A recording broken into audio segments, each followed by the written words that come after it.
Hi friends, ఈ story కొత్తగా చూస్తూ ఉన్న వాళ్ళు నిధి రహస్యం పార్ట్ 1, 2 చూసి తర్వాత చూడండి. అప్పుడే మీకు స్టోరీ బాగా అర్థమవుతుంది. ఇక స్టోరీ స్టార్ట్ చేద్దామా ఫ్రెండ్స్. శ్రీనివాస్కి ఏం చేయాలో అర్థం కాదు. ఏదో ఒకటి చేసి ఈ సమస్యను పరిష్కరించాలి అనుకుంటాడు.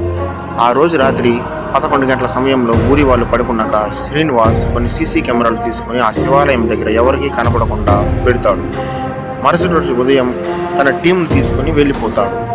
2 రోజుల తర్వాత శ్రీనివాస్ తన పై అధికారిని తన టీంని తీసుకొని రామాపురం వస్తాడు.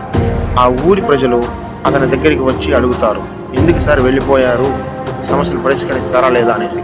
అప్పుడు శ్రీనివాస్ అదే ఊరిలో ఉంటున్న రమేష్ అనే వ్యక్తిని వాళ్ళ ముందుకు పిలుచుకొచ్చి నిలబెడతాడు. ఏం జరిగింది ఏమని అందరూ అడుగుతారు.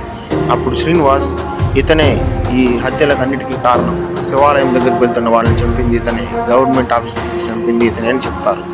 ఊరి వాళ్ళు ఇది ఎలా నమ్మాలి మేము అని అడగగా అప్పుడే శ్రీనివాస్ తన మొబైల్లో రికార్డ్ అయిన వీడియోలు అన్నీ చూపిస్తాడు.